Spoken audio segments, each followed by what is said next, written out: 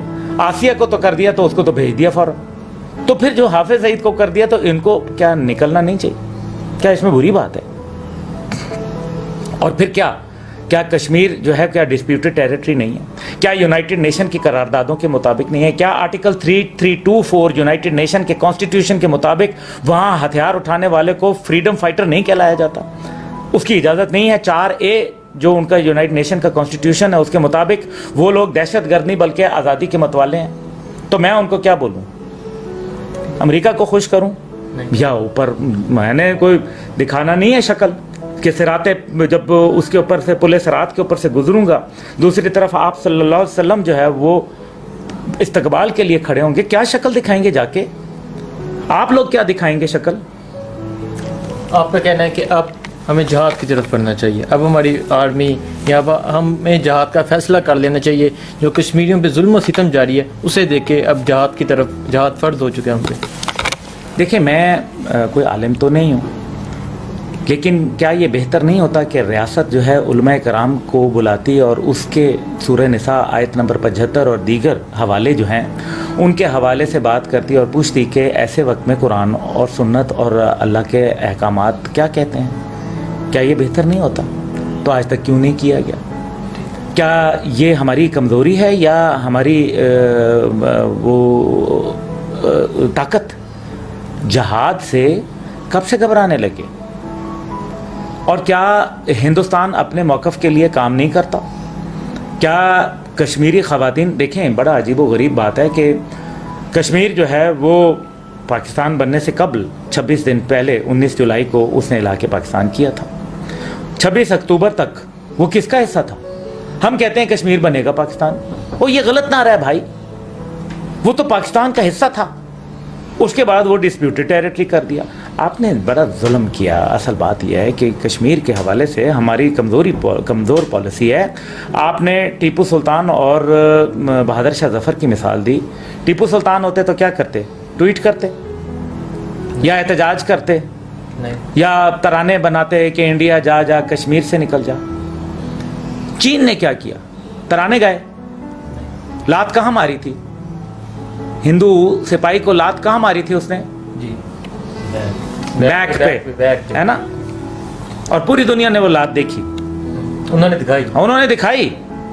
اور اگلے دن شی جن پنگ نے 5000 ٹروپس بھیج دیے اور کھڑے ہو گئے. انہوں نے کہا جنگ کی تیاری کرو. ہندوستان کو پتہ چل گیا کہ آپ جنگ کرنا نہیں چاہتے ان کے ساتھ. جب آپ نے اسمبلی کے فلور پہ یہ کہہ دیا تو اور کیا میں ہندوستان پہ حملہ کر دوں؟ یہ دیکھیں نا, یہ باتیں ہوئی ہیں تو اس کو حوصلہ. پاکستان نیوکلیئر نہیں تھا, کبھی ہندوستان کی مجال تھی؟ کیا کر لے گا ہندوستان؟ فتح کر لے گا پاکستان کو. یہ معیشت کے اوپر بار بار کہ معیشت بہتر ہوگی. بھائی معیشت تو 1971 میں ہماری سب سے اچھی تھی. پھر کیا ہوا؟ پھر پاکستان کیسے ٹوٹ گیا؟ اگر معاشی یہ جواب ہے تو میرا اس کے اوپر کراس کوشچن ہے. تو پھر پاکستان تو نہیں ٹوٹنا چاہیے تھا. تو پھر جب معاشی اگر چلیں فرض کریں اگلے کا چند سالوں میں پاکستان کی معیشت بہتر ہو جاتی ہے, اللہ کرے انشاءاللہ, تو اس چیز کی کون گارنٹی دے گا؟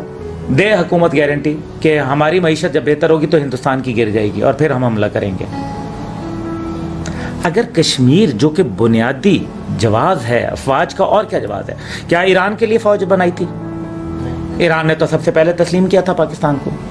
کیا افغانستان کے لیے بنائی تھی؟ تو وہ تو 9/11 تک قائد اعظم رحمۃ اللہ علیہ کی پالیسی جو تھی وہ آپریشن کرزن تھا. آپریشن کرزن کے بعد انہوں نے 9/11 تک جو ہے پاکستان کا ایک سپاہی نہیں لگا تھا. تو سارا ہم نے کیا پھر چین کے لیے بنائی تھی؟ تو فوج کس کے لیے بنائی تھی؟